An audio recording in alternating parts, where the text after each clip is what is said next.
반갑습니다. 물망초일TV의 나레이션 강미란입니다. 오늘 여러분이 이 사연을 어느 곳에서 듣고 계시든 늘 평안하고 행복한 시간이 되시길 진심으로 기원합니다. 영상을 보시다 궁금한 점이 있다면 언제든 댓글로 문의해주세요. 자, 그럼 오늘 준비한 이야기 시작하겠습니다. 엄마, 나 지금 사고 났어. 3시간 안에 돈 보내줘. 당신도 이런 전화 받아보셨습니까?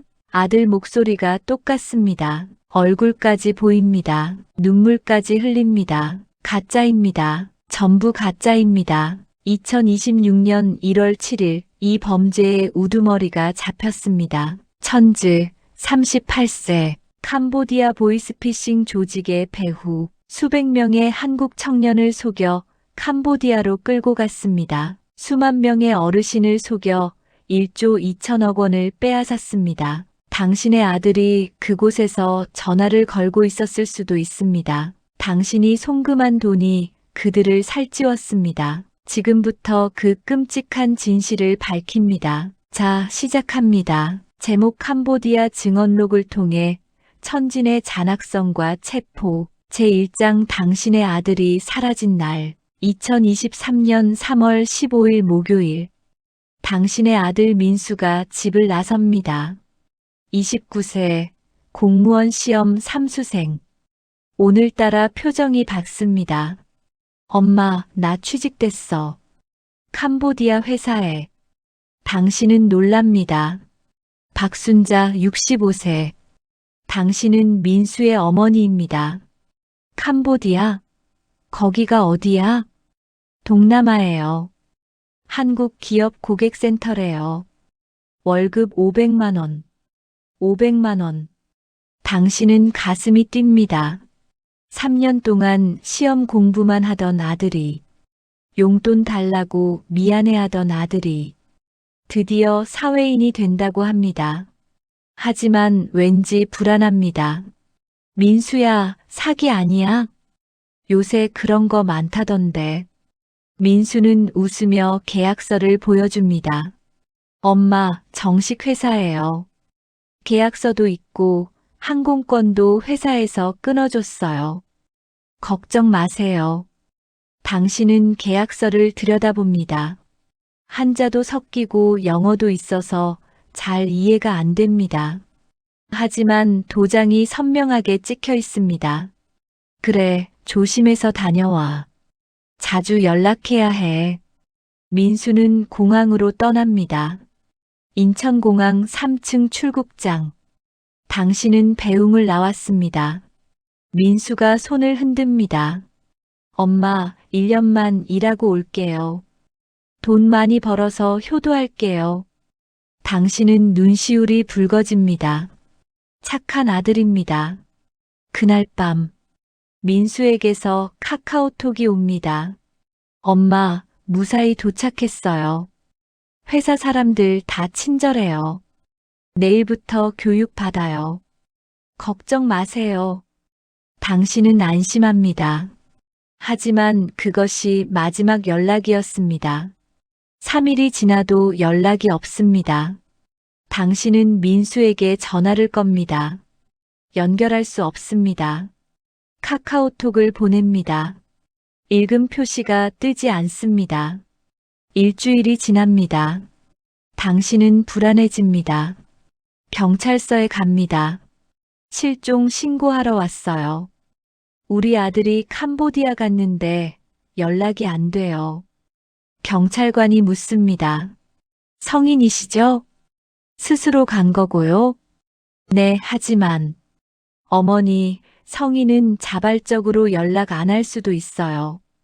좀 더 기다려 보세요. 당신은 집으로 돌아옵니다. 민수 방에 들어갑니다. 책상 위에 공무원 교재가 쌓여 있습니다. 벽에는 가족 사진이 붙어 있습니다. 당신은 사진 속 민수의 얼굴을 쓰다듬습니다. 민수야, 엄마한테 연락 좀 해. 그 시각, 민수는 푸놈펜 외곽의 3층 건물 안에 있습니다. 민수의 눈에 보이는 것은 철조망입니다. 고압 전류 경고판이 붙은 3m 높이의 철조망. 그 안에 갇혀 있습니다. 여권은 빼앗겼습니다. 휴대폰도 압수당했습니다. 내려. 근육질의 캄보디아 경비원이 민수를 밀칩니다. 승합차에서 내린 곳은 로비입니다. 낡은 소파, 금이 간 벽, 깜빡이는 형광등. 이것이 글로벌 컨설팅 회사의 모습입니다. 여권 내 한국인으로 보이는 40대 남자가 손을 내밉니다. 민수는 가방에서 여권을 꺼냅니다. 왜요? 여권은 제 거잖아요. 남자의 얼굴이 굳습니다. 회사 규정이야. 분실 방지 차원이야. 말 많으면 곤란해. 민수는 어쩔 수 없이 여권을 건넵니다. 남자는 여권을 금고에 넣고 자물쇠를 잠급니다. 딸깍. 그 소리와 함께 민수의 자유도 잠깁니다. 2층으로 올라가. 오리엔테이션 시작이야. 민수는 계단을 올라갑니다. 2층 문이 열립니다. 민수의 눈이 커집니다. 200개의 책상이 빼곡합니다. 각 책상 앞에 청년들이 앉아 있습니다. 모두 헤드셋을 끼고 전화를 하고 있습니다. 목소리가 들립니다.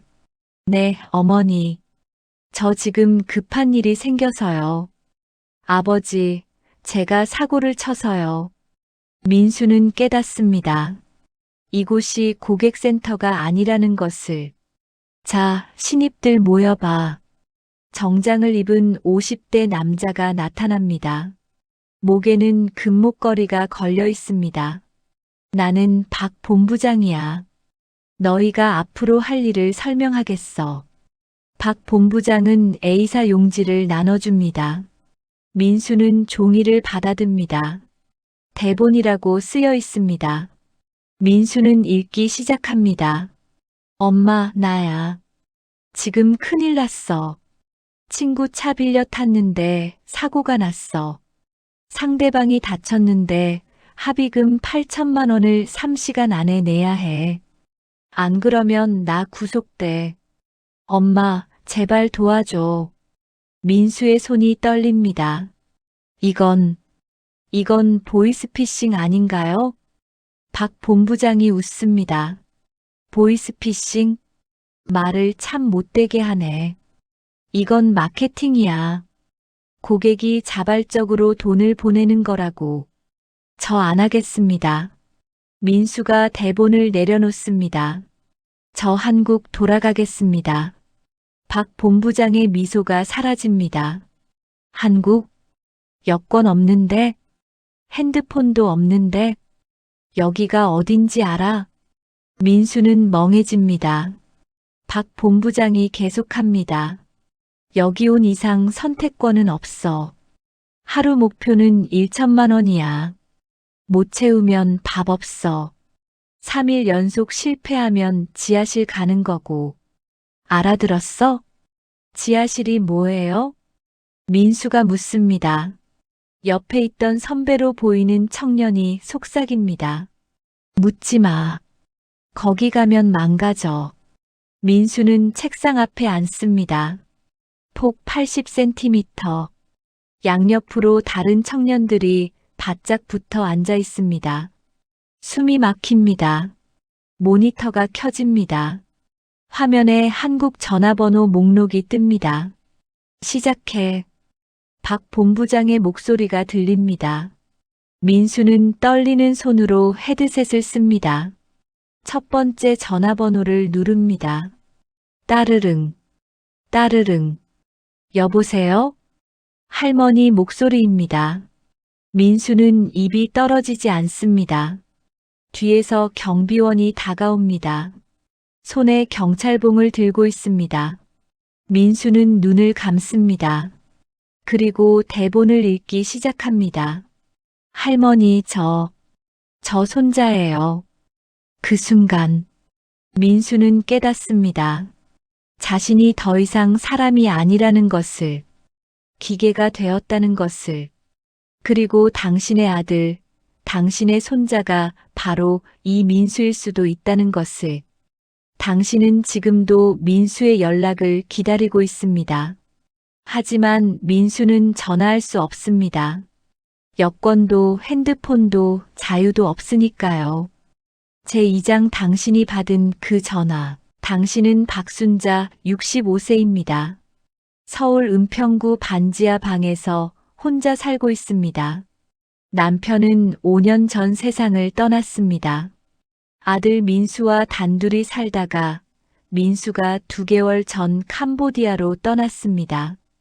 2023년 5월 20일 토요일 오후 3시. 당신은 거실 소파에 앉아 TV를 보고 있습니다. 드라마 재방송입니다.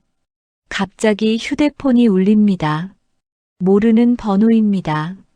보통은 안 받지만 혹시 민수가 아닐까 싶어봤습니다. 여보세요? 엄마. 당신의 심장이 멈춥니다.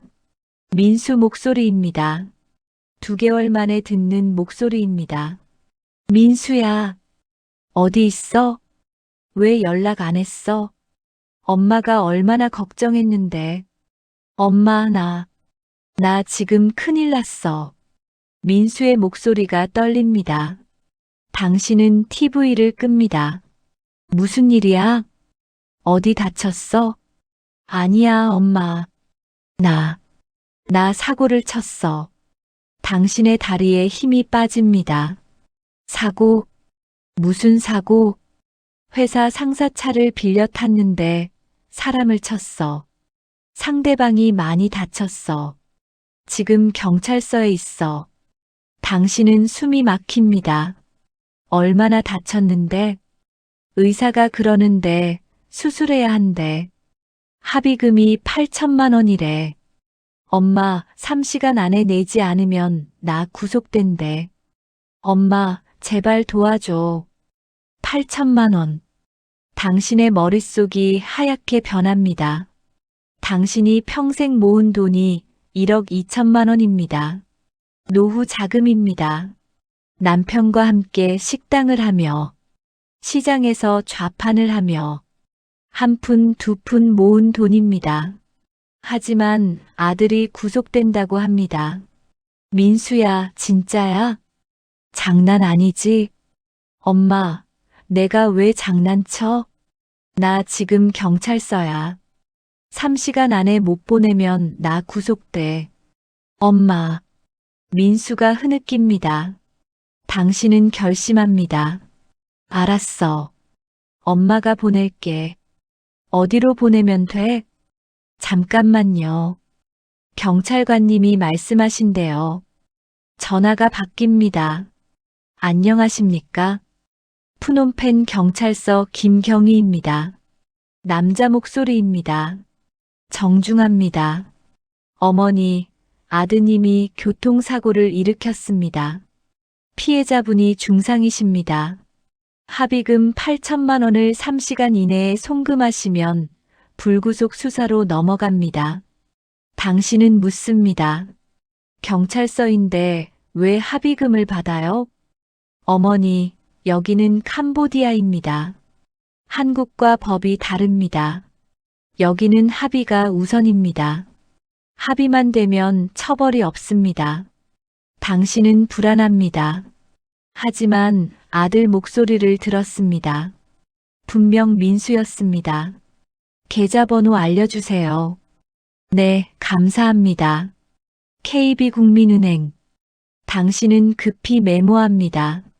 전화를 끊고 은행 앱을 엽니다. 하지만 손이 떨려서 비밀번호가 틀립니다. 1번, 2번, 3번. 겨우 로그인합니다. 송금 버튼을 누릅니다. 8천만 원을 입력합니다. 잔액이 4천만 원으로 줄어듭니다. 손가락이 떨립니다. 확인 버튼 위에서 멈춥니다. 잠깐. 당신은 생각합니다. 민수가 언제 운전면허를 땄지? 민수는 면허가 없는데? 하지만 목소리는 분명 민수였어. 당신은 다시 전화를 겁니다. 여보세요, 저 아까. 어머니, 시간이 없습니다. 지금 이 시간 30분 남았습니다. 빨리 송금해 주셔야 합니다. 남자가 재촉합니다. 민수 바꿔주세요. 지금 조서 작성 중이라 바꿔드릴 수 없습니다. 어머니, 빨리 하셔야 합니다. 아니에요. 민수 목소리 들어야겠어요. 전화가 끊깁니다. 당신은 다시 겁니다. 전화를 받을 수 없습니다. 당신은 민수 번호로 전화합니다. 전화를 받을 수 없습니다. 불안이 엄습합니다. 당신은 손이 떨립니다. 혹시 사기는 아닐까? 하지만 목소리는 분명 민수였어. 당신은 옆집 이웃에게 전화합니다. 여보세요, 박 선생님? 저 순자인데요. 지금 우리 민수한테 전화 왔는데 사고 났다고 돈 보내래요. 이거 사기 아니에요? 박 선생님이 대답합니다. 순자 씨, 요새 그런 사기 엄청 많아요. 목소리 똑같이 만드는 기술 있다잖아요. 딥페이크인가 뭔가. 절대 보내면 안 돼요. 당신은 안도합니다. 그래, 사기구나. 하지만 마음 한편이 불안합니다. 진짜 민수였으면 어쩌지? 그날 밤, 당신은 잠을 못 이룹니다. 새벽 3시, 휴대폰이 또 울립니다. 엄마, 나 민수야. 왜 돈 안 보냈어? 나 지금 유치장이야. 엄마, 민수가 웁니다. 당신도 웁니다. 민수야, 너 진짜 민수야? 엄마, 나야. 제발 믿어줘. 나 진짜 큰일 났어. 당신은 결국 송금합니다. 8천만 원. 확인 버튼을 누르는 순간 휴대폰이 떨립니다. 송금이 완료되었습니다. 당신은 전화를 끊지 않고 기다립니다. 민수야, 보냈어. 이제 괜찮아? 하지만 전화는 이미 끊겨 있습니다. 다음 날 아침, 당신은 민수에게 전화합니다. 전화를 받을 수 없습니다. 문자를 보냅니다. 답장이 없습니다. 일주일이 지나도 연락이 없습니다. 당신은 경찰서에 갑니다. 사기당한 것 같아요. 경찰관이 통장을 확인합니다. 어머니, 이거 전형적인 보이스피싱입니다. 돈 찾기는 거의 불가능합니다. 당신은 주저앉습니다. 8천만 원. 당신이 30년간 모은 돈입니다. 당신은 집으로 돌아옵니다. 통장을 봅니다. 잔액 4천만 원. 이 돈으로 얼마나 버틸 수 있을까? 월세, 생활비, 병원비. 계산을 해봅니다. 2년, 3년. 그날 밤, 당신은 민수 사진을 봅니다. 대학교 졸업사진입니다. 학사모를 쓰고 웃고 있는 민수. 민수야, 엄마가 바보였어. 엄마가 너를 지키지 못했어. 당신은 웁니다. 하지만 당신만이 아닙니다. 지금 이 순간에도 수천 명의 어르신들이 같은 전화를 받고 있습니다. 딥페이크로 만들어진 아들의 목소리를, 손자의 얼굴을 보며 평생의 저축을 송금하고 있습니다. 그 돈은 어디로 갈까요? 바로 푸놈펜의 그 건물로 갑니다. 민수가 앉아있는 80cm 책상 앞으로, 그리고 천지의 주머니로.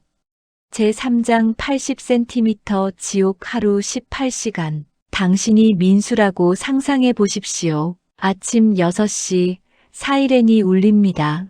당신은 2층 침대 위에서 일어납니다. 몸이 뻐근합니다. 침대 폭이 90cm밖에 안 되어서 밤새 옆으로 못 뒹굽니다. 옆 침대와의 간격은 30cm. 옆 사람이 뒤척이면 삐걱 소리가 납니다. 세면장으로 갑니다. 화장실 10개에 300명이 사용합니다. 줄이 깁니다. 당신 차례가 올 때까지 20분 기다립니다. 세면 시간은 3분입니다. 경비원이 시계를 보며 재촉합니다. 빨리빨리. 아침 식사는 6시 30분입니다.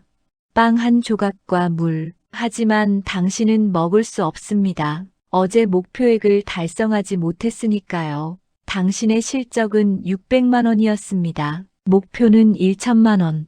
400만 원이 모자랍니다. 배가 고픕니다. 어제도 굶었습니다. 이틀째입니다. 옆에서 빵을 먹는 동료를 봅니다. 군침이 돕니다. 동료가 미안한 표정으로 당신을 봅니다. 하지만 나눠줄 수는 없습니다. 나눠주다 걸리면 둘 다 벌 받습니다. 7시 작업이 시작됩니다. 당신은 2층 작업장의 자리 142번으로 갑니다. 책상 폭 80cm, 양옆으로 사람들이 바짝 붙어 앉습니다. 숨이 막힙니다. 모니터를 켭니다. 화면에 오늘의 목표가 뜹니다. 1200만 원. 어제보다 200만 원이 올랐습니다. 이틀 연속 실패했으니 페널티입니다. 전화번호 목록이 뜹니다. 당신은 첫 번째 번호를 누릅니다. 여보세요?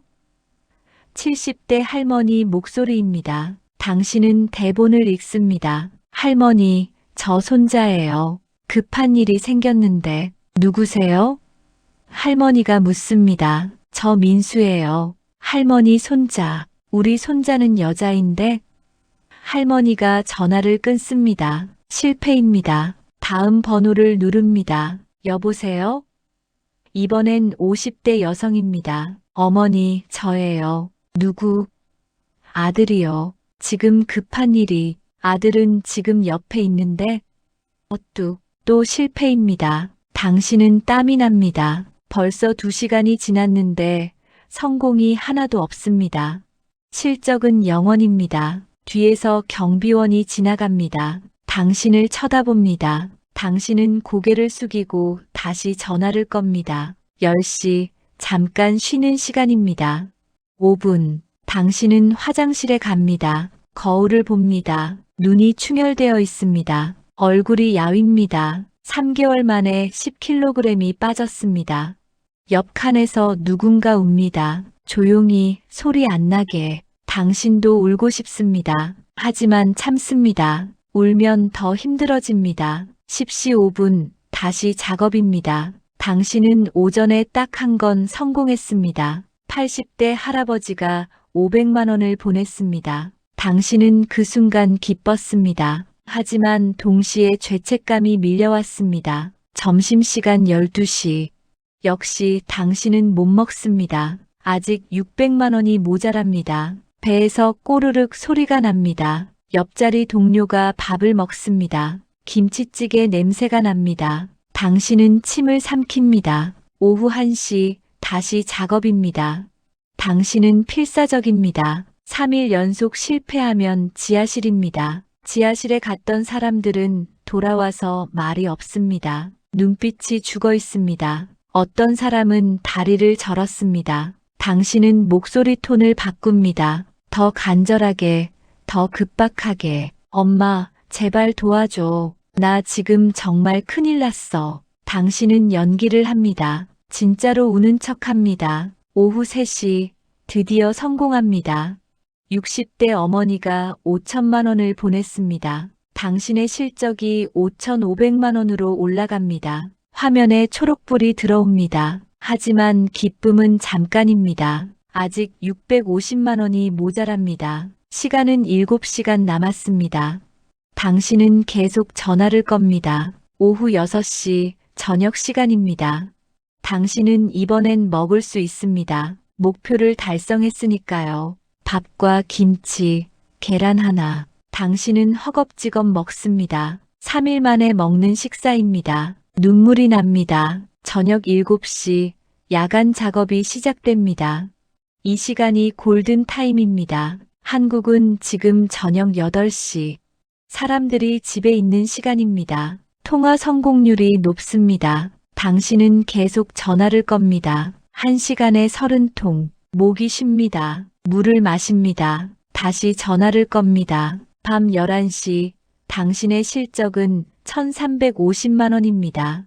목표를 초과 달성했습니다. 당신은 안도합니다. 내일은 밥을 먹을 수 있습니다. 하지만 옆자리 동료는 900만 원입니다. 그는 고개를 숙이고 있습니다. 당신은 그를 봅니다. 그도 3일째입니다. 내일 그는 지하실로 갈 것입니다. 작업이 끝납니다. 당신은 책상에서 일어납니다. 허리가 아픕니다. 18시간 동안 앉아 있었습니다. 다리가 저립니다. 숙소로 올라갑니다. 침대에 눕습니다. 온몸이 욱신거립니다. 하지만 잠이 안 옵니다. 머릿속에 오늘 통화한 사람들의 목소리가 맴돕니다. 아들아, 엄마가 도와줄게. 괜찮아, 우리 딸. 돈은 엄마가 보낼게. 손자야, 할머니가 있잖아. 당신은 눈을 감습니다. 하지만 그 목소리들이 사라지지 않습니다. 당신은 생각합니다. 나는 무슨 짓을 하고 있는 거지? 새벽 2시, 옆 침대에서 흐느끼는 소리가 들립니다. 당신도 울고 싶습니다. 하지만 울면 안 됩니다. 내일도 살아남아야 하니까. 새벽 4시, 당신은 겨우 잠듭니다. 2시간 후면 다시 사이렌이 울릴 것입니다. 그리고 똑같은 하루가 시작될 것입니다. 80cm 책상. 그것이 당신의 세계 전부입니다. 탈출구는 없습니다. 여권도 휴대폰도 희망도 없습니다. 당신은 기계가 되었습니다. 돈을 만드는 기계. 그리고 이 모든 것을 지켜보는 사람이 있습니다. 4층 사무실의 천진. 그는 CCTV로 300명을 감시합니다. 숫자를 봅니다. 오늘 총 실적 47억 원. 그는 만족합니다. 당신은 숫자입니다. 142번. 그것이 당신의 이름입니다. 제4장 당신이 보낸 그 돈, 어디로 갔을까? 당신은 기억하십니까? 2023년 5월 20일 오후 3시 30분. 당신이 은행 앱에서 송금 버튼을 눌렀던 그 순간을 8천만 원. 작은 돈이 아닙니다. 당신이 30년간 모은 돈입니다. 식당에서 아침부터 저녁까지 일하며 설날도 추석도 없이 일하며 그렇게 모은 돈입니다. 평생 저축 1억 2천만 원 중 대부분이었습니다. 하지만 전화기 너머로 들린 아들의 목소리. 엄마, 나 지금 큰일 났어. 3시간 안에 합의금 보내지 않으면 구속돼. 당신은 고민할 시간이 없었습니다. 떨리는 손가락으로 확인 버튼을 눌렀습니다. 송금 완료. 휴대폰이 떨렸습니다. 이체가 완료되었습니다. 당신은 안도했습니다. 아들을 살렸다. 하지만 그것은 착각이었습니다. 그 돈은 어디로 갔을까요?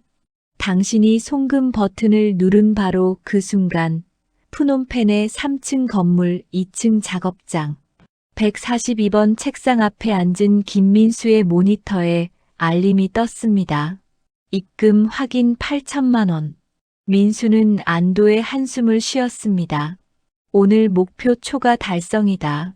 이번 주는 밥을 먹을 수 있다. 3일 동안 굶었습니다. 실적이 부진했기 때문입니다. 오늘 아침도 거르고 점심도 못 먹었습니다. 배가 고팠습니다. 하지만 동시에 죄책감이 밀려왔습니다. 방금 전 통화했던 그 목소리, 70대로 들렸습니다. 걱정에 떨리는 목소리, 우리 애 살려야지. 민수는 고개를 숙였습니다. 옆에서 팀장이 다가왔습니다. 142번 대박이네. 8천만 원이면 이번 달 최고 실적이야. 보너스 나온다. 민수는 대답하지 않았습니다. 당신이 보낸 8천만 원. 그 돈은 이제 숫자가 되었습니다. 민수의 모니터에서 팀장의 모니터로 넘어갔습니다. 팀장은 숫자를 확인하고 실장에게 보고했습니다. 오늘 2층에서 대형건 터졌습니다. 8천만 원입니다. 실장은 눈이 커졌습니다. 잘했어. 오늘 회식이다. 하루가 끝났습니다. 전체 실적이 집계되었습니다. 1층, 2층, 3층 합쳐서 총 2억 8천만 원. 200명의 작업자가 하루 동안 한국, 중국, 일본, 미국에서 갈취한 돈입니다. 당신의 8천만 원은 그날 최대 건이었습니다. 이 돈은 어디로 갈까요? 먼저 조직원들에게 월급이 나갑니다. 민수 같은 말단 작업자는 월 200만 원, 팀장은 월 500만 원, 실장은 월 1000만 원. 하지만 이것도 전체 수익의 10%밖에 안 됩니다. 나머지 90%는 어디로 갈까요? 건물 4층. 여기는 관리층이 있습니다. 중국인 총책과 한국인 간부 5명이 모였습니다. 그들은 오늘의 수익을 확인합니다. 오늘 대박입니다. 2억 8천만 원입니다. 총책이 만족스럽게 고개를 끄덕입니다. 8천만 원짜리가 있다고? 잘했어. 계획대로 진행해. 2억 8천만 원은 즉시 분산됩니다. 첫 번째 30%는 현금으로 인출됩니다. 8,400만 원. 이 돈은 어디로 갈까요? 캄보디아 고위 관료에게 갑니다. 뇌물입니다. 매일매일 바쳐야 합니다. 그래야 경찰이 단속하지 않습니다. 그래야 조직이 안전합니다. 당신의 8천만 원 중 2,400만 원이 캄보디아 관료의 주머니로 들어갔습니다. 두 번째, 50%는 가상화폐로 전환됩니다. 1억 4천만 원. 비트코인으로 바뀝니다. 그리고 수십 개의 지갑으로 분산됩니다. 추적을 피하기 위해서입니다. 당신의 8천만 원 중 4천만 원이 비트코인이 되었습니다. 이 비트코인은 중국 광둥성의 하왈라 브로커에게 갑니다. 브로커는 비트코인을 현금으로 바꿉니다. 그리고 총책의 중국 계좌로 송금합니다. 당신의 4천만 원은 이제 중국 땅에 있습니다. 출처가 완전히 지워진 깨끗한 돈이 되었습니다. 세 번째, 나머지 20%는 조직 운영비입니다. 5,600만 원. 건물 임대료, 식비, 인터넷 비용, 전기료. 이런 것들에 쓰입니다. 당신의 8천만 원 중 1,600만 원이 여기에 사용되었습니다. 정리하면 이렇습니다. 당신이 보낸 돈 8천만 원. 캄보디아 관료 뇌물 2,400만 원. 중국으로 세탁 4천만 원. 조직 운영비 1,600만 원. 하지만 당신은 알지 못합니다. 당신이 보낸 8천만 원이 이렇게 쪼개져서 사라졌다는 것을. 당신은 아들을 구했다고 믿고 있습니다. 다음 날 아침, 당신은 진짜 민수에게 전화를 겁니다. 민수는 캄보디아에서 일하고 있다고 했지만 연락이 안 됩니다. 전화를 받을 수 없습니다. 당신은 그제야 깨닫습니다. 속았다는 것을, 8천만 원이 날아갔다는 것을. 당신은 경찰서로 달려갑니다. 사기당했어요. 경찰이 물어봅니다. 언제요? 어제요. 얼마를? 8천만 원이요. 경찰은 한숨을 쉽니다. 어머니, 8천만 원이요? 이미 늦었습니다. 돈은 찾기 어렵습니다. 가상화폐로 바뀌었을 겁니다. 당신은 주저앉습니다. 8천만 원. 30년 동안 모은 돈. 노후 자금의 대부분. 모두 사라졌습니다. 하지만 당신만이 아닙니다. 같은 달 중국 상하이의 왕리 할머니도 2천만 원을 잃었습니다. 일본 도쿄의 다나카 할아버지도 5천만 원을 잃었습니다. 미국 LA의 박제임스 씨도 6,500만 원을 잃었습니다. 하루에 수십 명이 속습니다. 하루에 3억 원 넘게 사라집니다. 한 달이면 90억 원, 1년이면 1,000억 원. 이 모든 돈이 푸놈펜의 그 3층 건물로 흘러들어갑니다. 그리고 그곳에서 쪼개지고 분산되고 세탁됩니다. 캄보디아 관료의 주머니로, 중국 브로커의 계좌로, 총책의 금고로. 당신의 8천만 원도 그렇게 사라졌습니다. 하지만 가장 슬픈 것은 따로 있습니다. 당신이 보낸 그 8천만 원 때문에 김민수가 일주일치 밥을 먹었다는 것입니다. 당신의 돈이 민수를 살렸습니다. 하지만 동시에 민수를 범죄자로 만들었습니다. 민수는 오늘도 책상 앞에 앉습니다. 80cm 책상. 오늘도 전화를 겁니다. 또 다른 할머니에게, 또 다른 할아버지에게.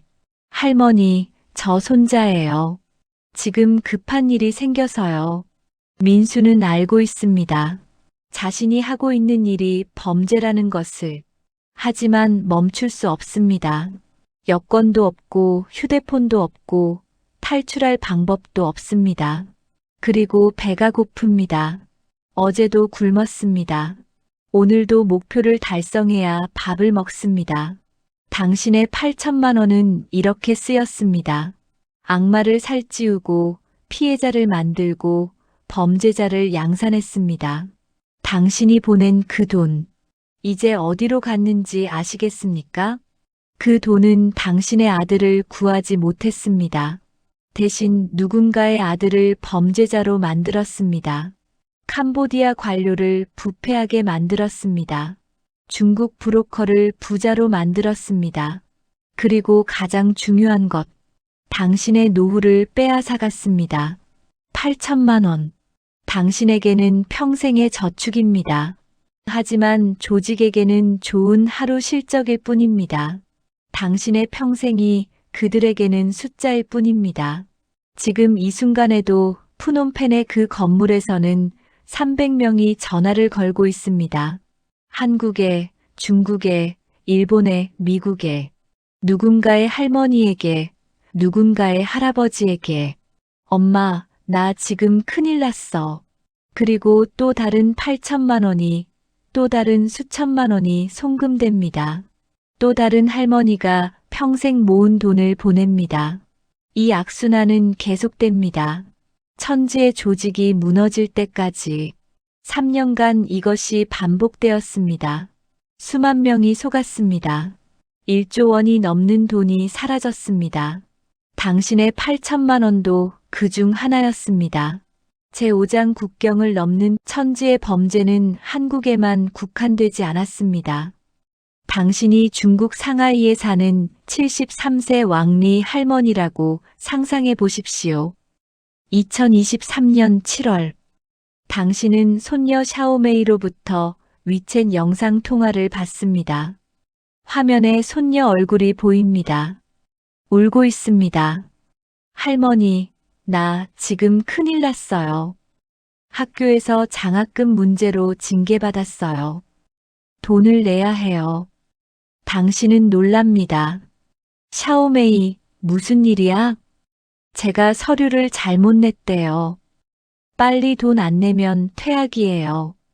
할머니, 제발 도와주세요. 2천만 원. 당신은 평생 모은 돈이 5천만 원입니다. 하지만 손녀가 퇴학당한다고 합니다. 당신은 은행으로 달려갑니다.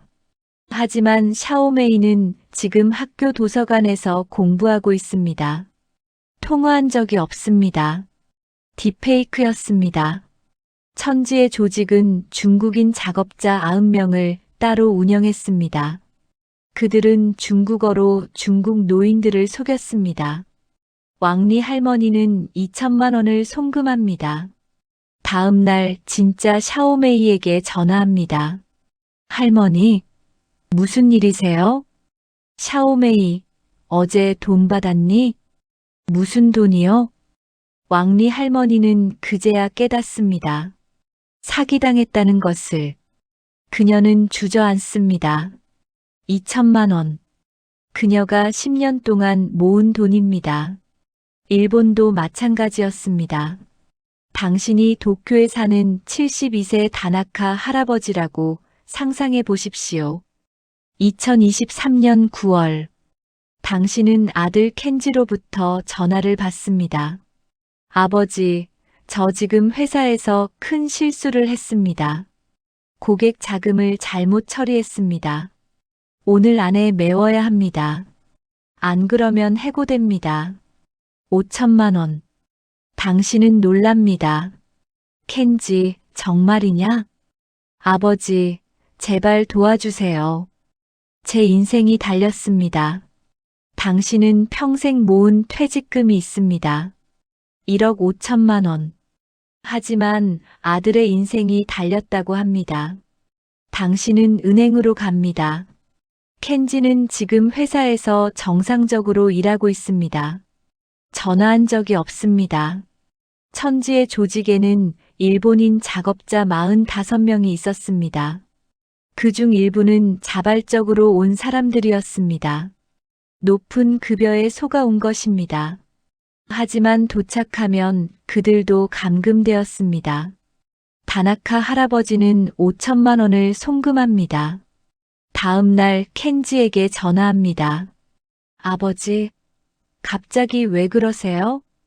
켄지, 어제 돈. 무슨 돈 말씀이세요? 다나카 할아버지는 충격을 받습니다. 그는 그날 밤 혈압이 올라 쓰러집니다. 병원에 실려갑니다. 의사가 말합니다. 뇌출혈입니다. 위험합니다. 다나카 할아버지는 한 달 후 세상을 떠납니다. 그의 유언은 간단했습니다. 켄지, 사기 조심해라. 미국도 피해를 입었습니다. 당신이 로스앤젤레스에 사는 한인 2세 박제임스 씨 70세라고 상상해 보십시오. 2023년 10월, 당신은 아들 마이클로부터 문자를 받습니다. 데드, I need help. IRS 프라블럼.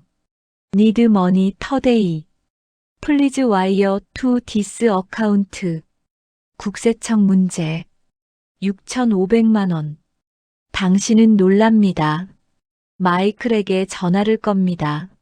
하지만 this number is not in service. 당신은 불안합니다. 다시 문자가 옵니다. 데드, 이민 IRS 오피스. can't call. Please send money now. very urgent. 당신은 고민합니다. 하지만 아들이 국세청 문제라고 합니다. 미국에서 국세청은 무섭습니다. 당신은 6,500만 원을 송금합니다. 당신의 은퇴 자금의 절반입니다. 다음 날 마이클이 집에 옵니다. 아들, 어제 국세청 문제 해결됐니? 무슨 말씀이세요? 내가 6,500만 원. 아버지, 저 그런 적 없는데요. 박제임스 씨는 경찰에 신고합니다. FBI가 수사를 시작합니다. 하지만 돈은 이미 가상화폐로 바뀌었습니다. 추적이 불가능합니다. 천지의 조직은 다국적이었습니다. 한국인 180명, 중국인 90명, 일본인 45명, 태국인 35명. 그들은 각자의 언어로 각자의 나라 노인들을 속였습니다. 태국인 작업자들은 주로 태국 화교를 대상으로 했습니다. 중국어와 태국어를 섞어 쓰는 노인들이 표적이었습니다. 피해 규모는 어마어마했습니다. 한국 8,500명, 8,200억 원. 중국 4,200명, 2,800억 원. 일본 2,100명, 980억 원. 미국 520명, 240억 원. 기타 180명, 80억 원. 총 1만 5,500명, 1조 2,300억 원. 하지만 숫자 뒤에는 사람이 있습니다. 왕리 할머니처럼 10년 저축을 잃은 사람. 다나카 할아버지처럼 충격으로 세상을 떠난 사람. 박제임스 씨처럼 은퇴 자금 절반을 잃은 사람. 국경은 달라도 고통은 같습니다. 손녀를 사랑하는 마음, 아들을 걱정하는 마음, 그 마음을 천지는 이용했습니다. 2023년 겨울, 왕리 할머니는 손녀 샤오메이와 함께 살기 시작했습니다. 혼자 살기 두렵기 때문입니다. 할머니, 제가 지켜드릴게요. 샤오메이가 말합니다. 하지만 할머니는 말하지 못합니다. 2천만 원을 잃었다는 것을. 다나카 할아버지의 아들 켄지는 아버지 무덤 앞에 섭니다. 아버지, 죄송합니다. 제가 더 자주 연락드렸어야 했는데. 켄지는 웁니다. 박제임스 씨는 은퇴를 미뤘습니다. 70세인데도 슈퍼마켓에서 일합니다. 잃어버린 6,500만 원을 다시 모아야 하기 때문입니다. 천지는 국경을 넘어 범죄를 저질렀습니다. 하지만 피해자들의 고통도 국경을 넘어갔습니다. 푸놈펜의 그 3층 건물. 거기서 200명이 전화를 걸고 있습니다. 한국어로, 중국어로, 일본어로, 영어로. 할머니, 저 손자예요. 할아버지, 저 손자예요. 할머니, 나야. 맘, 이츠미 엄마, 나예요. 언어는 다르지만 수법은 같습니다. 가족을 사랑하는 마음을 이용합니다. 그리고 그 돈은 모두 천지에게 갑니다. 제6장 탈출자들의 증언. 2025년 9월 23일 새벽 3시 50분. 이준호는 눈을 뜹니다. 어둠 속에서 천장을 바라봅니다. 오늘입니다. 오늘 나가야 합니다. 그는 6개월을 세었습니다. 182일을 견뎠습니다. 4,368시간을 버텼습니다. 이 지옥에서 하루하루를. 옆 침대에서 누군가 코를 골고 있습니다. 80cm 책상이 20개 놓인 방입니다. 40명이 함께 잡니다. 냄새가 납니다. 땀 냄새, 곰팡이 냄새, 절망의 냄새. 준호는 조용히 일어납니다. 양말을 신습니다. 신발은 없습니다. 2층 작업장에 벗어두고 올라왔습니다. 괜찮습니다. 맨발로도 뛸 수 있습니다. 복도로 나갑니다. 발소리를 죽입니다. 계단을 내려갑니다. 1계단, 2계단. 심장이 터질 것 같습니다. 1층 로비. CCTV가 돌아가고 있습니다. 하지만 준호는 알고 있습니다. 왼쪽 구석에 사각지대가 있다는 것을. 벽을 따라 걷습니다. 뒷문이 보입니다. 자물쇠가 채워져 있습니다. 3일 전 훔친 숟가락을 꺼냅니다. 자물쇠에 넣습니다. 천천히 돌립니다. 딸깍. 문이 열렸습니다. 바깥 공기가 들어옵니다. 자유의 냄새입니다. 밖으로 나갑니다. 철조망이 보입니다. 3m 높이입니다. 끝에 전기선이 감겨 있습니다. 어제 훔친 이불을 꺼냅니다. 철조망에 던집니다. 이불이 철조망을 덮습니다.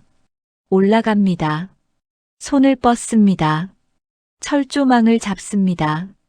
찌릿. 전기가 흐릅니다. 이불이 얇았습니다. 손이 타는 것 같습니다. 하지만 멈출 수 없습니다. 이를 악물고 올라갑니다. 정상에 도착했습니다. 반대편으로 뛰어내립니다. 쿵. 땅에 떨어집니다.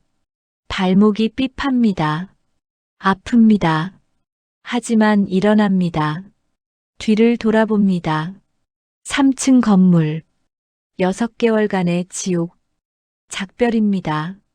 달립니다. 어둠 속으로. 비포장 도로를 따라. 맨발입니다. 돌이 발을 찍습니다. 피가 납니다. 하지만 멈추지 않습니다. 30분을 달렸습니다. 숨이 막힙니다. 다리가 풀립니다. 하지만 계속 달립니다. 뒤에서 소리가 들립니다. 차 소리입니다. 쫓아오는 걸까요? 더 빨리 달립니다. 1시간. 포장도로가 나왔습니다. 가로등이 보입니다. 문명입니다. 차가 지나갑니다. 손을 흔듭니다. 차가 멈추지 않습니다. 또 다른 차가 지나갑니다. 또 손을 흔듭니다. 그 차도 지나갑니다. 세 번째 차, 택시입니다. 노란색 택시. 준호는 도로 한가운데 섭니다. 택시가 멈춥니다. 운전사가 창문을 내립니다. 뭔가 소리칩니다. 크메르어입니다. 알아듣지 못합니다. 준호가 말합니다. 코리언 엠버시. 플리즈. 헬프미. 운전사가 고개를 젓습니다. 돈을 가리킵니다. 준호는 주머니를 뒤집습니다. 비어 있습니다. 애원합니다. 플리즈. 아이 프리저너. 노머니. 헬프미. 운전사가 준호를 봅니다. 맨발. 찢어진 옷. 피 묻은 손. 운전사의 얼굴이 부드러워집니다. 겟인. 준호는 뒷좌석에 탑니다. 문을 닫습니다. 안전합니다. 드디어 택시가 출발합니다. 푸놈펜 시내로 향합니다. 창밖으로 해가 뜹니다. 새벽 5시 30분입니다. 40분 후 한국 대사관 앞에 도착합니다. 큰 건물입니다. 태극기가 펄럭입니다. 준호는 내립니다. 운전사에게 고개를 숙입니다. 생크유, 생크유. 대사관 정문. 경비원이 서 있습니다. 준호가 다가갑니다. 저 한국 사람입니다. 도와주세요.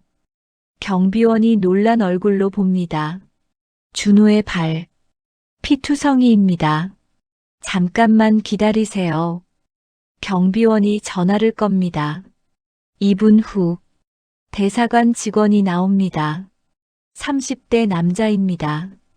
양복을 입었습니다. 어떻게 오셨어요? 준호가 말합니다.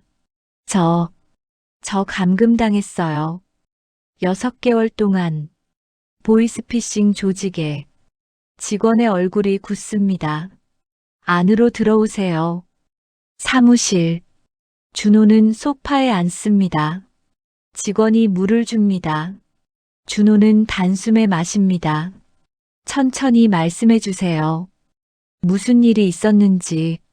준호가 말하기 시작합니다. 3월 인천공항.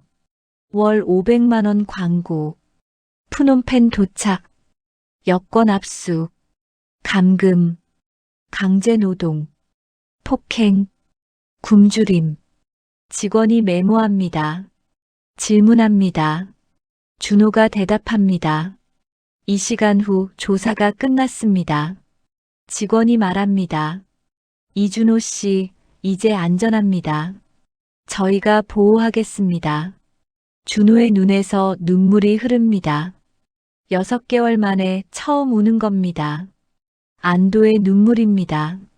그날 오후 준호의 증언은 서울로 전송됩니다. 외교부가 받았습니다. 경찰청도 받았습니다.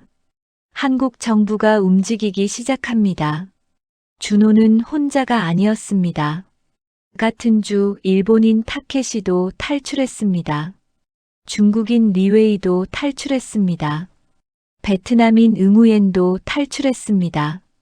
탈출자들의 증언이 모였습니다. 푸놈펜 3층 건물. 철조망으로 둘러싸인 곳. 200명이 감금되어 있었습니다. 천즈, 프린스 그룹.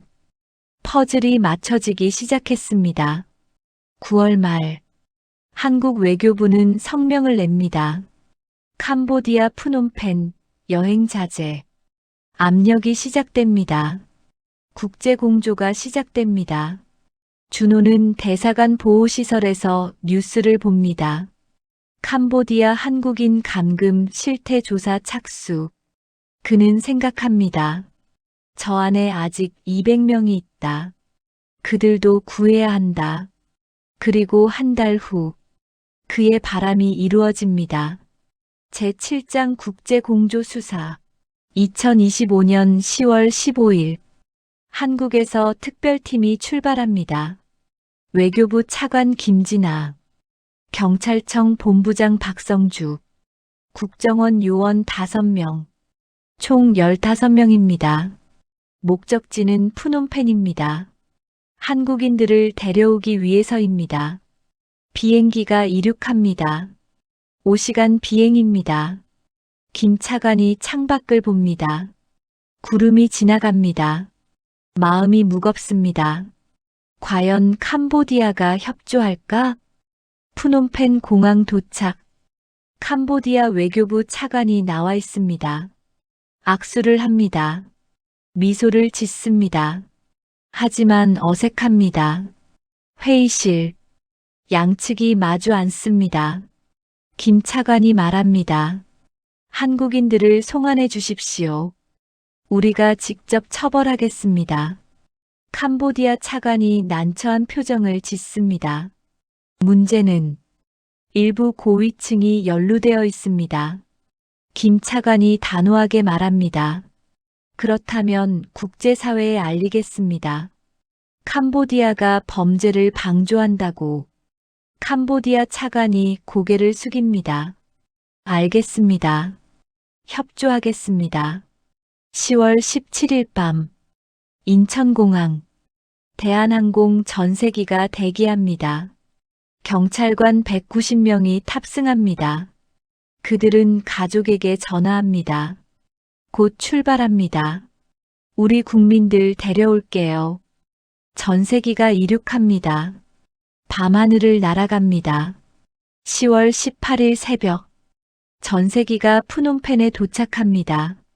캄보디아 이민국 건물 앞입니다.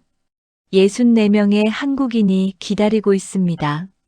그들의 얼굴을 보십시오. 지쳐 있습니다. 야위입니다. 하지만 눈빛에는 희망이 있습니다. 드디어 집으로 간다. 그중 한 명이 김민수입니다. 29세, 2년 7개월 만입니다. 민수는 하늘을 봅니다. 한국에서 온 비행기입니다. 눈물이 납니다. 옆에 서 있는 청년이 말을 겁니다. 형, 우리 진짜 가는 거죠? 민수가 대답합니다. 응, 이제 집에 간다. 다른 청년도 있습니다. 최현우, 25세, 1년 4개월 감금. 그는 떨고 있습니다. 형, 저 범죄자잖아요. 한국 가면 감옥 가는 거 아니에요? 민수가 말합니다. 그래도 여기보단 낫다. 한국 감옥이 여기보다 천국이야. 현우가 고개를 끄덕입니다. 또 다른 사람. 강태식, 32세. 3년 감금. 그는 멍한 표정입니다. 엄마가 날 기다리고 있을까? 아무도 대답하지 못합니다. 전세기 탑승이 시작됩니다. 한 명씩 기내로 들어갑니다. 민수가 비행기에 오릅니다. 계단을 밟습니다. 한 계단, 두 계단, 기내로 들어갑니다. 경찰관이 기다리고 있습니다. 김민수 씨? 네. 체포합니다. 사기방조 혐의로. 수갑이 채워집니다. 차갑습니다. 하지만 민수는 웃습니다. 괜찮아. 이제 집이다. 64명 모두 탑승했습니다. 모두 수갑이 채워져 있습니다. 그들은 피의자입니다. 하지만 동시에 피해자이기도 합니다. 기내 64명은 창밖을 봅니다. 캄보디아가 멀어집니다. 지옥이 멀어집니다. 민수는 조용히 웁니다. 옆자리 현우도 웁니다. 태식도 웁니다. 경찰관들도 눈시울이 붉어집니다. 비행기가 이륙합니다. 5시간 20분 비행입니다. 민수는 눈을 감습니다. 엄마 얼굴이 떠오릅니다. 박순자, 65세, 반지하 방에서 혼자 사는 엄마. 엄마, 제가 갑니다. 한편 서울, 은평구 반지하 방. 박순자는 TV를 보고 있습니다. 아침 뉴스입니다. 캄보디아서 한국인 64명 송환. 오늘 오전 인천공항 도착 예정. 박순자는 TV에 다가갑니다. 화면을 봅니다. 푸놈펜 공항 영상입니다. 멀리서 찍은 화면. 얼굴은 안 보입니다. 민수도 저기 있을까? 박순자는 전화를 겁니다. 경찰청에. 여보세요. 제 아들이 김민수가. 경찰이 대답합니다. 명단 확인해 드리겠습니다. 김민수. 네, 있습니다. 오늘 오전 11시 인천공항 도착 예정입니다. 박순자는 주저앉습니다. 살았구나. 우리 민수가. 눈물이 쏟아집니다. 10월 18일 오전 11시. 인천공항. 전세기가 착륙합니다. 한국 땅입니다. 64명이 내립니다. 경찰차가 대기하고 있습니다. 민수는 경찰차에 탑니다. 창밖을 봅니다. 한국입니다. 집입니다. 엄마, 제가 왔어요. 하지만 민수는 엄마를 볼 수 없습니다. 경찰서로 가야 합니다. 조사를 받아야 합니다. 64명은 각 지역으로 흩어집니다. 충남경찰청 45명, 경기북부청 15명, 나머지는 각 관할 경찰서로 조사가 시작됩니다. 민수는 조사실에 앉습니다. 형사가 묻습니다. 몇 명한테 전화했어요? 모릅니다. 너무 많아서. 얼마나 받아냈어요? 모릅니다. 제가 받은 게 아니라. 조사는 밤까지 계속됩니다. 같은 시각. 박순자는 경찰서 앞에 와 있습니다. 충남경찰청입니다. 민수가 여기 있습니다. 하지만 만날 수 없습니다. 조사 중입니다. 기다려주세요. 박순자는 경찰서 앞 벤치에 앉습니다. 밤 10시 추운 바람이 붑니다. 하지만 박순자는 일어나지 않습니다. 민수가 나올 때까지. 밤 11시 민수가 나옵니다. 수갑은 풀렸습니다. 석방은 아닙니다. 조사 후 귀가 조치입니다. 민수가 밖으로 나옵니다. 엄마가 보입니다. 벤치에 앉아 있습니다. 엄마. 박순자가 일어납니다. 민수를 봅니다. 2년 7개월 만입니다. 민수야. 둘이 껴안습니다. 박순자가 웁니다. 민수도 웁니다. 엄마, 죄송해요. 괜찮아. 살아서 와서 다행이야. 이것이 64명 중 한 사람의 이야기입니다. 나머지 63명도 각자의 이야기가 있습니다. 가족과 재회한 사람, 가족이 오지 않은 사람, 가족이 이미 세상을 떠난 사람. 하지만 그들은 모두 살아 돌아왔습니다. 제8장 메콩강에 비극 발견된 진실. 2025년 11월 푸놈펜 외곽. 그 3층 건물은 여전히 서 있었습니다. 철조망은 그대로였습니다. CCTV도 달려 있었습니다.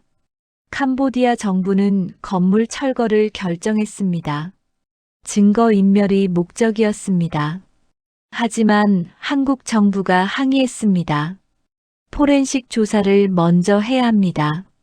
중국, 일본도 동참했습니다. 국제적 압력에 캄보디아는 결국 굴복했습니다. 11월 20일 한국국립과학수사연구원 조사팀이 도착했습니다. 팀장은 김영수 박사였습니다. 30년 경력의 법의학자였습니다. 중국, 일본에서도 전문가들이 왔습니다. 김 박사는 건물 앞에 섰습니다. 여기서 200명이 감금당했다. 그는 한숨을 쉬었습니다. 조사는 1층부터 시작되었습니다. 작업장. 200개의 책상이 그대로 있었습니다. 김 박사는 책상을 쓸었습니다. 먼지가 일었습니다. 한 책상 서랍을 열었습니다. 찢어진 종이가 나왔습니다. 김 박사는 조심스럽게 펼쳤습니다. 대본이었습니다. 엄마, 나 지금. 글씨가 흐릿했습니다. 누군가 외우다 포기한 흔적이었습니다. 벽면에는 낙서가 있었습니다. 페인트로 덧칠했지만 특수 장비로 복원했습니다. 2023년 3월 15일 김민수. 엄마 보고 싶다. 제발 구해주세요. 김 박사는 사진을 찍었습니다. 하나하나가 증거였습니다. 2층 숙소. 50개의 2층 침대가 빼곡했습니다. 침대마다 얇은 이불 한 장. 베개도 없었습니다. 침대 밑을 확인했습니다. 먼지 속에서 물건들이 나왔습니다. 가족사진, 편지, 일기장. 일본인 조사원이 일기장을 발견했습니다. 일본어로 쓰여 있었습니다. 2023년 8월 15일. 오늘로 100일째. 집에 가고 싶다. 어머니 얼굴이 보고 싶다. 하지만 탈출할 수 없다. 철조망에는 전기가 흐른다. 나는 여기서 죽는 건가? 일본인 조사원의 눈시울이 붉어졌습니다. 3층은 관리자 숙소였습니다. 천지의 부하들이 머물던 곳입니다. 여기는 달랐습니다. 에어컨이 있었습니다. 침대도 넓었습니다. 냉장고에는 음식이 가득했습니다. 같은 건물, 다른 세상이었습니다. 그리고 지하실. 김 박사는 계단을 내려갔습니다. 습한 냄새가 났습니다. 손전등을 켰습니다. 좁은 공간이 나타났습니다. 3m x 4m. 창문이 없었습니다. 바닥에 얼룩이 있었습니다. 검붉은색. 김 박사는 시료를 채취했습니다. 나중에 분석 결과 혈흔이었습니다. 벽면에 손톱 자국이 있었습니다. 누군가 벽을 긁었습니다. 김 박사는 가슴이 먹먹했습니다. 여기서 무슨 일이? 의자 하나가 중앙에 있었습니다. 낡은 나무 의자. 팔걸이에 끈 자국이 있었습니다. 사람을 묶었던 흔적이었습니다. CCTV가 천장에 달려 있었습니다. 김 박사는 고개를 들었습니다. 저걸로 지켜봤구나. 조사팀은 지하실 바닥을 조사하기 시작했습니다. 콘크리트 바닥이었습니다. 하지만 일부가 이상했습니다. 색이 달랐습니다. 새로 부은 흔적이었습니다.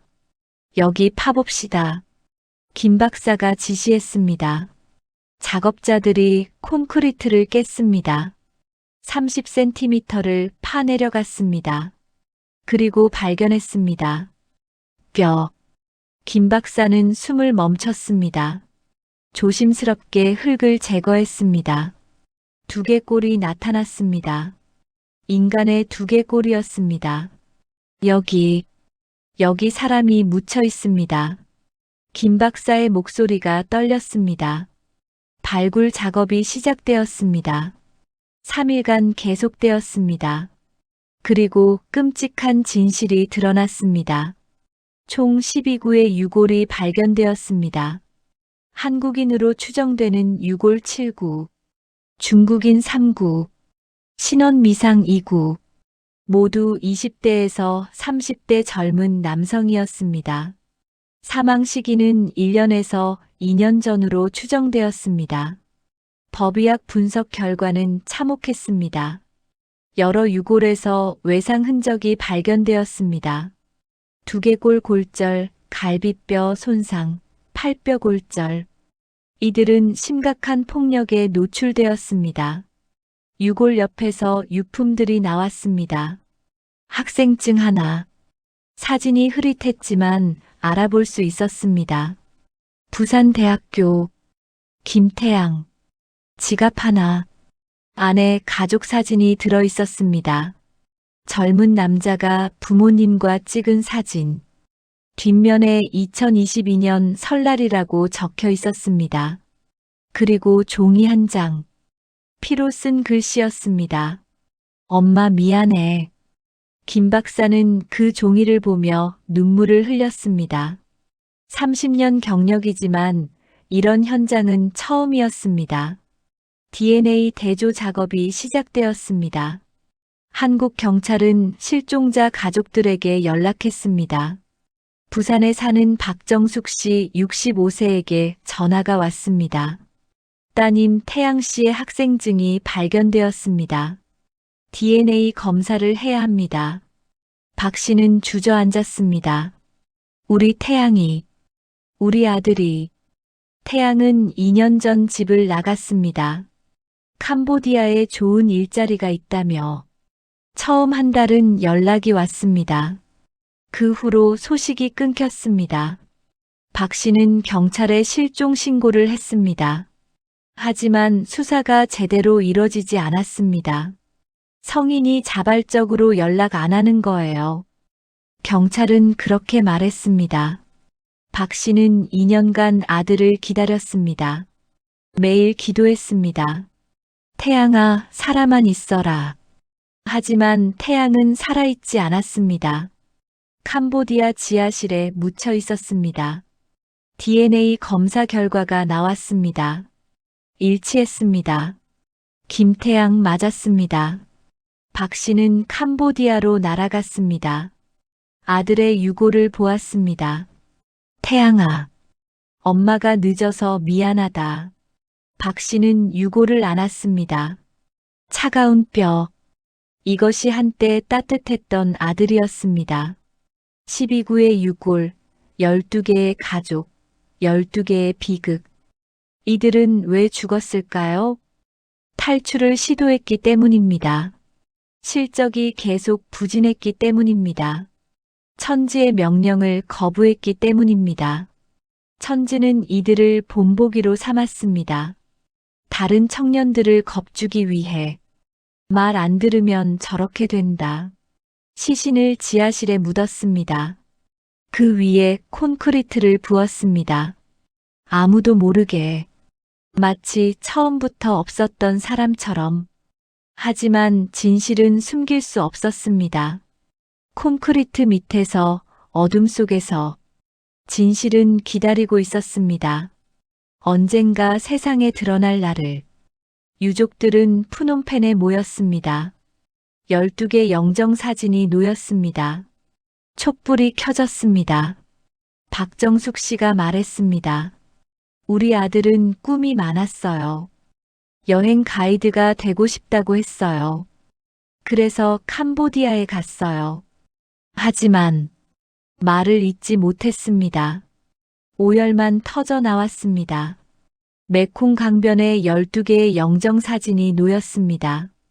촛불이 바람에 흔들렸습니다. 하지만 꺼지지 않았습니다. 유족들은 밤새 그곳에 있었습니다. 아들을, 동생을, 친구를 추모했습니다. 김 박사는 멀리서 지켜봤습니다. 그는 생각했습니다. 이들은 숫자가 아니다. 142번, 187번이 아니다. 김태양이다. 누군가의 아들이다. 천지는 이들을 숫자로 봤습니다. 하지만 이들은 사람이었습니다. 꿈이 있었고, 사랑하는 사람이 있었고, 미래가 있었던 사람들이었습니다. 하지만 천지는 그 모든 것을 빼앗았습니다. 생명을, 미래를, 가족과의 시간을. 12구의 유골은 각자의 나라로 돌아갔습니다. 한국으로, 일본으로, 중국으로. 김태양은 부산 선영에 묻혔습니다. 묘비에는 이렇게 새겨졌습니다.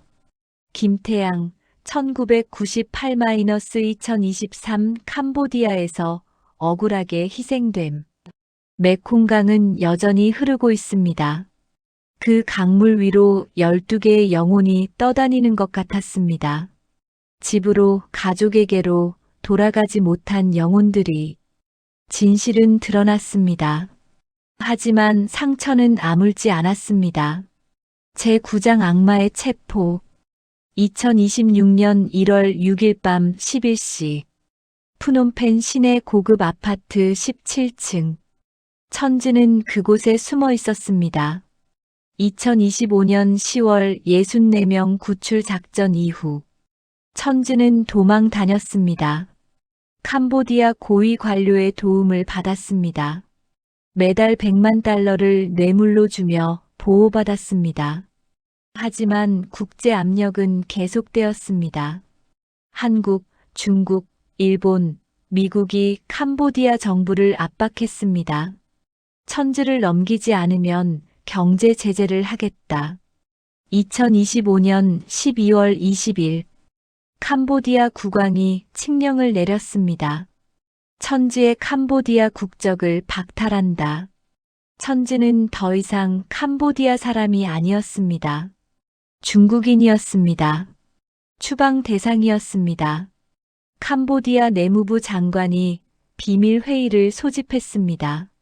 천지를 중국에 넘겨야 합니다. 더 이상 보호할 수 없습니다. 천지에게 뇌물을 받던 관료들도 동의했습니다. 그를 지키다가 우리가 다 죽습니다. 중국 정부는 캄보디아에 강력히 요구했습니다. 천지를 즉시 송환하라. 우리가 직접 처벌하겠다. 2026년 1월 5일 체포 작전이 계획되었습니다. 캄보디아 특수부대와 중국 공안이 협력하기로 했습니다. 1월 6일 밤 11시 특수부대는 천지의 거처를 포위했습니다.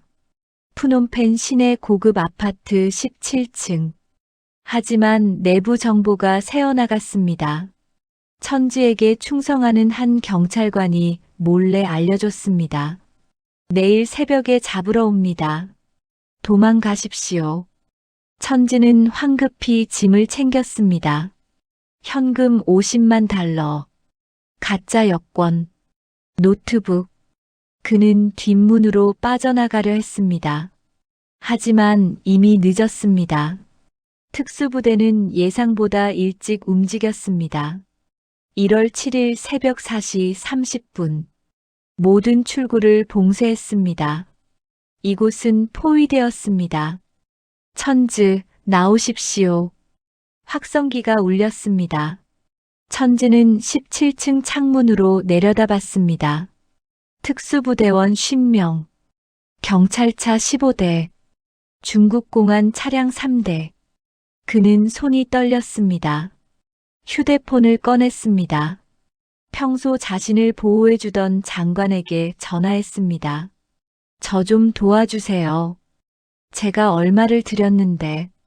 장관이 차갑게 대답했습니다. 미안하지만 이제 끝입니다. 중국이 당신을 원합니다. 순순히 나가는 게 좋을 겁니다. 전화가 끊겼습니다. 천지는 절망했습니다. 돈으로 샀던 모든 관계가 한순간에 사라졌습니다. 특수부대가 건물에 진입했습니다. 엘리베이터를 타고 17층으로 올라왔습니다. 복도를 따라 천지의 집 앞까지 왔습니다. 문 여십시오. 특수부 대장이 소리쳤습니다. 안에서 대답이 없었습니다. 특수부대는 문을 부술 준비를 했습니다. 그때 안에서 소리가 들렸습니다. 잠깐만요. 나갑니다. 천지의 목소리였습니다. 문이 천천히 열렸습니다. 천지가 손을 들고 나왔습니다. 그는 잠옷 차림이었습니다. 머리는 헝클어져 있었습니다. 얼굴은 창백했습니다. 엎드리십시오. 특수부 대원이 명령했습니다. 천지는 바닥에 엎드렸습니다. 특수부 대원이 그의 양손에 수갑을 채웠습니다. 딸깍. 차가운 금속이 손목을 조였습니다. 일어나십시오. 천지는 일어났습니다. 그의 다리가 떨렸습니다. 복도를 걸어 엘리베이터로 갔습니다. 천지는 뒤돌아봤습니다. 그가 숨어 지낸 아파트. 이제 다시는 돌아오지 못할 곳입니다. 1층 로비로 내려왔습니다. 밖에는 기자들이 몰려 있었습니다. 카메라 플래시가 터졌습니다. 천즈, 피해자들에게 할 말은? 기자가 소리쳤습니다. 천즈는 고개를 숙였습니다. 대답하지 않았습니다. 검은색 호송차에 태워졌습니다. 푸놈펜 공항으로 향했습니다. 새벽 6시 공항에 도착했습니다. 특별 수송기가 대기하고 있었습니다. 중국행 비행기였습니다. 중국 공안 리 국장이 기다리고 있었습니다. 캄보디아 경찰이 천즈를 인계했습니다. 리 국장이 천즈를 바라봤습니다.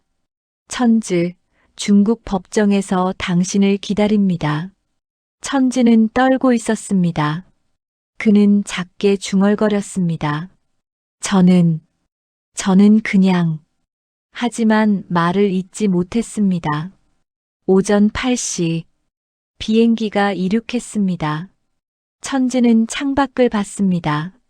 푸놈펜이 멀어졌습니다. 메콩강이 보였습니다. 그가 5년간 제국을 세웠던 곳입니다. 이제 모든 것이 끝났습니다. 비행기 안에서 천즈는 아무 말도 하지 않았습니다. 중국 공안 2명이 양옆에 앉아 감시했습니다. 천즈는 창밖만 바라봤습니다. 4시간 후 베이징 공항에 도착했습니다. 중국 언론이 몰려 있었습니다. 천즈는 공항 지하 통로로 빠져나갔습니다. 카메라를 피하기 위해서였습니다. 검은색 호송차가 대기하고 있었습니다. 천즈는 차에 태워졌습니다. 베이징 제1구치소로 향했습니다. 오후 2시 구치소 도착. 천즈는 독방에 수감되었습니다. 3평 공간, 침대, 변기, 세면대. 그가 200명을 가뒀던 그 건물의 방보다 작았습니다. 천즈는 침대에 앉았습니다. 벽을 바라봤습니다. 차가운 콘크리트 벽. 그는 처음으로 깨달았습니다. 자신이 했던 일을, 200명을 감금했던 그 좁은 공간. 이제 자신이 갇혔습니다. 1만 5천 명을 속였던 그 전화. 이제 자신은 전화할 사람이 없습니다. 1조 원을 벌었던 그 돈. 이제 한 푼도 쓸 수 없습니다. 다음 날, 중국 검사가 조사를 시작했습니다. 당신은 몇 명을 감금했습니까? 200명입니다. 중국인 피해자는 몇 명입니까? 4,200명입니다. 피해액은? 정확히는 모릅니다. 많습니다. 검사가 서류를 내밀었습니다. 중국 형법 266조 사기죄, 238조 불법 구금죄에 해당합니다. 변호사 선임 권리는 있습니다. 천즈는 고개를 끄덕였습니다. 하지만 그는 알고 있었습니다. 변호사도 자신을 구할 수 없다는 것을. 한편 서울 대검찰청 국제범죄수사부 박진호 검사는 뉴스를 보고 있었습니다. 천주 중국 송환 자막이 흘렀습니다. 박 검사는 한숨을 쉬었습니다. 중국이 먼저 가져갔구나. 한국도 천주를 원했습니다. 한국인 피해자가 8,500명이었습니다. 하지만 천주는 중국인이었습니다. 중국이 우선권을 가졌습니다. 박 검사는 중국 검찰에 협조 공문을 보냈습니다. 한국 피해자 증거 자료를 보내드리겠습니다. 재판 시 참고해 주십시오. 일본 검찰도 같은 공문을 보냈습니다. 미국 법무부도 자료를 보냈습니다. 천지는 한 나라가 아닌 전 세계의 적이었습니다. 1월 9일 오늘 천지는 여전히 베이징 구치소 독방에 있습니다. 재판 날짜는 아직 정해지지 않았습니다. 중국 사법 절차는 느립니다. 6개월이 걸릴 수도 1년이 걸릴 수도 있습니다. 천지는 기다립니다. 좁은 독방에서 매일 세끼 식사가 나옵니다. 하지만 맛이 없습니다. 그가 푸놈펜에서 먹던 스테이크, 와인과는 비교도 안 됩니다. 하루 1시간 운동 시간이 있습니다. 좁은 운동장을 걷습니다. 하지만 햇빛은 벽에 가려 잘 들지 않습니다. 밤에는 잠이 오지 않습니다. 천지는 천장을 바라봅니다. 형광등이 희미하게 켜져 있습니다. 24시간 꺼지지 않습니다. 그는 생각합니다. 언제 재판이 시작될까? 형량은 얼마나 받을까? 살아서 나갈 수 있을까? 하지만 답은 없습니다. 그는 그저 기다릴 뿐입니다. 천지의 체포 소식은 전 세계에 보도되었습니다. 한국, 중국, 일본, 미국 언론이 일제히 다뤘습니다. 캄보디아 보이스피싱 조직 우두머리 천즈, 드디어 체포. 1만 5천 명 피해, 1조 원 사기 주범 중국 송환. 악마 천지의 최후. 서울 은평구 반지하방. 박순자는 아침 뉴스를 봤습니다. 천지 체포. 박순자는 중얼거렸습니다. 하지만 기뻐하지 않았습니다. 천지가 잡혔다고 해서 8천만 원이 돌아오는 것은 아니니까요. 중국 상하이. 왕리 할머니도 뉴스를 봤습니다. 사기꾼을 잡았구나. 하지만 2천만 원은 돌아오지 않습니다. 미국 LA. 박제임스 씨도 뉴스를 봤습니다. 드디어. 하지만 6,500만 원은 돌아오지 않습니다. 천지는 잡혔습니다. 하지만 상처는 남았습니다. 제10장 남겨진 사람들, 우리의 오늘. 2026년 1월 9일, 바로 오늘. 당신이 이 이야기를 듣고 있는 바로 이 순간입니다. 서울 은평구 반지하방. 박순자육 15세는 아침 뉴스를 봤습니다. 천지 체포 자막이 흘러갔습니다. 박순자는 리모컨을 내려놓았습니다. 이제라도 잡혔구나. 박순자는 중얼거렸습니다. 하지만 표정은 밝지 않았습니다. 3년 전, 박순자는 8천만 원을 잃었습니다. 아들 민수 목소리라고 믿었던 그 전화에 속아서. 지금 통장 잔액은 4천만 원입니다. 매달 월세 40만 원. 생활비 50만 원씩 나갑니다. 계산해보니 3년 정도 버틸 수 있습니다. 그 다음엔 어떻게 살지? 박순자는 한숨을 쉬었습니다. 냉장고를 열었습니다. 김치, 계란 3개, 어제 먹다 남은 밥. 박순자는 아침을 거릅니다. 하루 2끼만 먹습니다. 돈을 아끼기 위해서입니다. 화장실 거울을 봤습니다. 주름이 깊어졌습니다. 3년 사이에 10년은 늙은 것 같습니다. 박순자는 벽에 걸린 달력을 봤습니다. 오늘 날짜에 동그라미가 쳐져 있습니다. 민수 귀국. 아들이 드디어 한국에 옵니다. 3년 만입니다. 2023년 캄보디아로 떠난 후 2년간 소식이 끊겼고 2025년 10월 구출되었습니다. 하지만 PTSD 치료와 현지 조사 협조 때문에 캄보디아에 남아 있었습니다. 이제야 돌아옵니다. 박순자는 걱정입니다. 민수한테 뭐라고 말하지?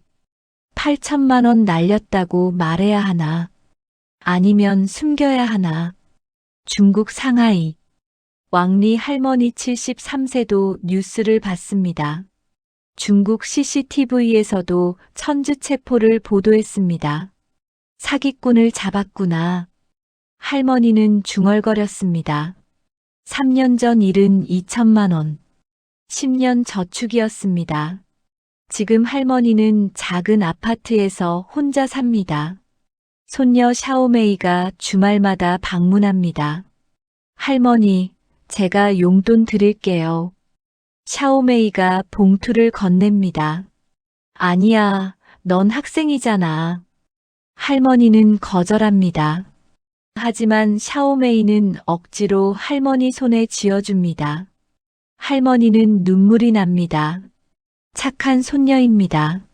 하지만 할머니는 말하지 못합니다.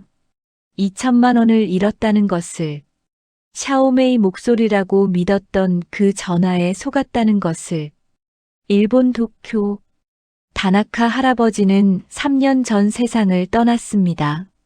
하지만 아들 켄지 45세는 오늘도 아버지를 생각합니다.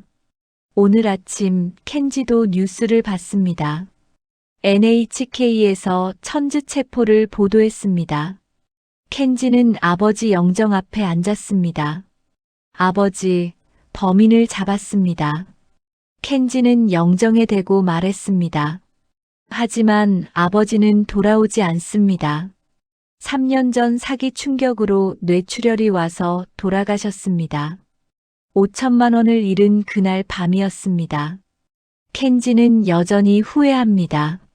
내가 조금만 더 자주 전화했다면, 아버지가 나한테 직접 확인했다면, 아버지는 안 속았을 텐데. 미국 로스앤젤레스. 박제임스 씨 70세는 오늘도 슈퍼마켓에서 일합니다. 계산원입니다. 하루 4시간, 주 5일 일합니다. 3년 전 6,500만 원을 잃었습니다. 은퇴 자금의 절반이었습니다. 그래서 은퇴를 미뤘습니다. 70세인데도 일합니다. 오늘 손님이 물었습니다. 70세에도 일하세요? 제임스 씨는 웃었습니다. 일해야 해요. 하지만 속으로는 눈물이 났습니다. 허리가 아픕니다. 4시간 서 있기가 힘듭니다. 하지만 참습니다. 돈을 벌어야 하니까요. 퇴근 후 집에 돌아왔습니다. TV를 켰습니다. CNN에서 천주체포를 보도하고 있었습니다. 제임스 씨는 한참 뉴스를 봤습니다. 드디어 그는 중얼거렸습니다. 하지만 기쁘지 않았습니다. 돈은 돌아오지 않으니까요. 구출된 청년들은 어떻게 지내고 있을까요? 김민수 31세는 오늘 인천공항에 도착합니다. 3년 만에 귀국입니다. 공항에는 어머니가 마중 나와 있습니다. 민수는 입국장을 빠져나왔습니다. 어머니를 봤습니다. 3년 사이에 어머니는 많이 늙으셨습니다. 엄마. 민수가 달려갔습니다. 민수야. 어머니가 아들을 안았습니다. 두 사람은 한참을 울었습니다. 집으로 돌아왔습니다. 민수의 방은 그대로였습니다. 공무원 시험책도 가족사진도 모든 것이 3년 전 그대로였습니다. 하지만 민수는 달라졌습니다. 밤마다 악몽을 꿉니다. 80cm 책상, 전화 벨소리, 경비원의 소리, 식은땀을 흘리며 깹니다. 정신과 치료를 받고 있습니다. PTSD 진단. 의사는 시간이 필요합니다라고 말합니다. 하지만 민수는 알고 있습니다. 평생 이 상처를 안고 살아야 한다는 것을. 가장 힘든 것은 죄책감입니다. 내가 전화했던 그 할머니들은 어떻게 되었을까? 내가 속인 그분들은 지금 어떻게 지내실까? 민수는 잠을 잘 수 없습니다. 일본인 다케시 28세는 도쿄에 돌아왔습니다. 하지만 방에만 있습니다. 밖에 나가지 못합니다. 사람들과 눈을 마주칠 수 없습니다. 어머니가 걱정합니다. 다케시, 밖에 나가야지. 하지만 다케시는 고개를 젓습니다. 엄마, 난 사람들 얼굴을 못 봐. 중국인 리웨이 26세는 상하이로 돌아왔습니다. 부모님이 물었습니다. 1년간 뭐 했어? 리웨이는 거짓말했습니다. 일했어요. 진실을 말할 수 없었습니다. 속았다는 것이, 감금당했다는 것이 창피했습니다. 그들은 모두 피해자입니다. 하지만 세상은 그들을 이상하게 봅니다. 왜 속았어? 멍청하게. 그들은 이중 고통을 받습니다. 오늘, 바로 지금, 천지는 베이징 구치소에 있습니다. 재판은 아직 시작되지 않았습니다. 언제 시작될지 아무도 모릅니다. 박순자는 반지하 방에서 라면을 끓입니다. 왕리 할머니는 손녀에게 미소를 지으며 아픔을 숨깁니다. 제임스 씨는 슈퍼마켓 계산대에 섭니다. 켄지는 아버지 영정에 절을 합니다. 김민수는 악몽에 시달립니다. 다케시는 방에 틀어박혀 있습니다. 리웨이는 거짓말을 합니다. 천지가 잡혔어도 그들의 상처는 아물지 않았습니다. 이제 우리가 해야 할 일이 있습니다. 첫째, 조심하는 것입니다. 급하다는 전화 의심하십시오. 아무리 목소리가 같아도, 영상이 진짜 같아도 일단 끊으십시오. 당신이 아는 번호로 직접 전화하십시오. 둘째, 혼자 결정하지 마십시오. 가족에게, 이웃에게, 경찰에게 상담하십시오. 3시간 안에, 1시간 안에 그런 말은 거짓입니다. 셋째, 절대 급하게 송금하지 마십시오. 진짜 급한 일이면 직접 만나면 됩니다. 넷째, 주변에 알리십시오. 부모님께, 할머니께, 이웃께. 이런 사기가 있습니다. 조심하세요. 천지는 잡혔습니다. 하지만 제2, 제3의 천지가 있을 수 있습니다. 라오스에, 미얀마에, 필리핀에. 그들은 지금도 청년들을 유인합니다. 월 500만 원 숙식 제공 같은 거짓말로 그들은 지금도 노리고 있습니다. 딥페이크 기술로 더 정교한 방법으로 우리는 깨어 있어야 합니다. 이 이야기를 기억하십시오. 그리고 주변에 알려주십시오. 그것이 박순자에게, 왕리 할머니에게, 제임스 씨에게, 다나카 할아버지에게, 김민수에게 줄 수 있는 진짜 위로입니다. 더 이상의 피해자를 만들지 않는 것. 그것이 우리가 할 수 있는 일입니다. 엔딩. 여기까지가 캄보디아 보이스피싱 범죄와 천지 체포 이야기였습니다. 천지는 2026년 1월 7일 체포되어 중국으로 송환되었습니다. 현재 베이징 구치소에 수감되어 있습니다. 재판을 기다리고 있습니다. 하지만 중요한 것은 천지의 운명이 아닙니다. 그가 남긴 상처입니다. 지금 이 순간에도 박순자는 반지하 방에서 라면으로 끼니를 때우고 있습니다. 왕리 할머니는 손녀에게 진실을 숨기고 있습니다. 제임스 씨는 70세의 나이에 슈퍼마켓에서 일하고 있습니다. 김민수는 악몽에 시달리고 있습니다. 다케시는 방 밖으로 나오지 못하고 있습니다.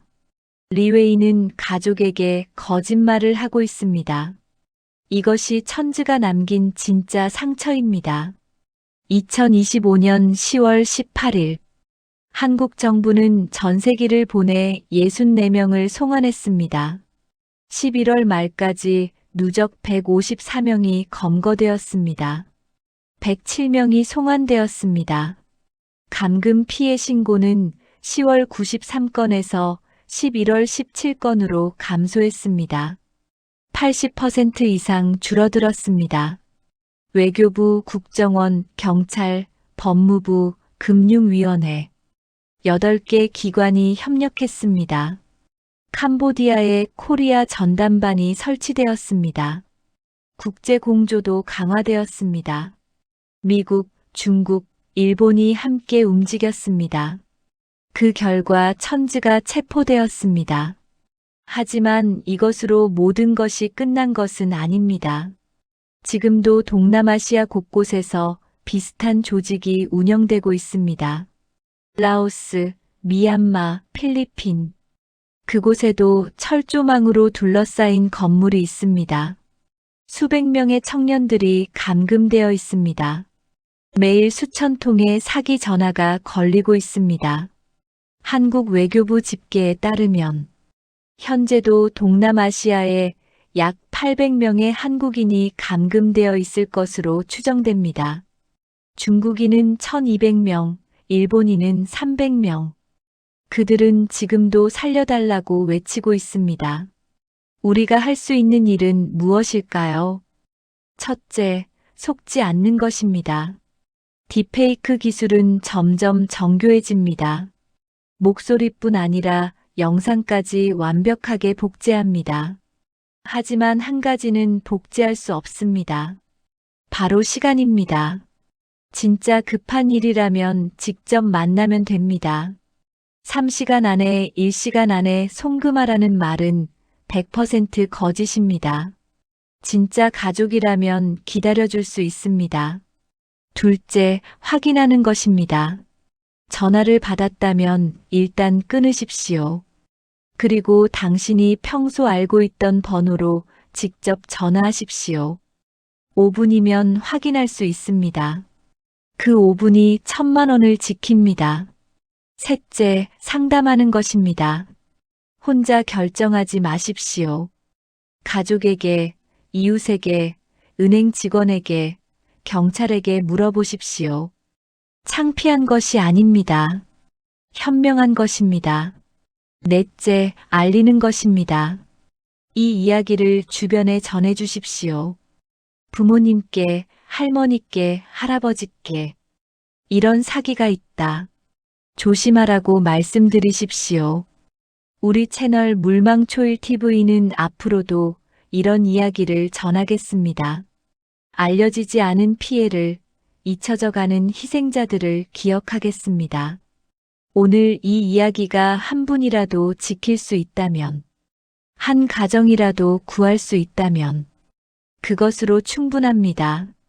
구독과 좋아요, 알림 설정은 저희에게 큰 힘이 됩니다. 댓글로 의견을 나눠주시면 감사하겠습니다. 오늘도 이 영상을 끝까지 들어주신 모든 분들께 깊이 감사드립니다. 늘 건강하시고 평안하시길 기원합니다. 물망초일TV의 나레이터 강미란이었습니다. 다음 이야기에서 또 만나 뵙겠습니다. 중요 고지사항. 본 영상은 2025년 2026년 실제 발생한 캄보디아 보이스피싱 사건을 바탕으로 제작되었습니다. 천즈 프린스 그룹 회장 체포, 한국인 64명 송환 2025년 10월 18일, 누적 154명 검거 등 주요 사건과 날짜, 인원수는 실제 보도된 사실입니다.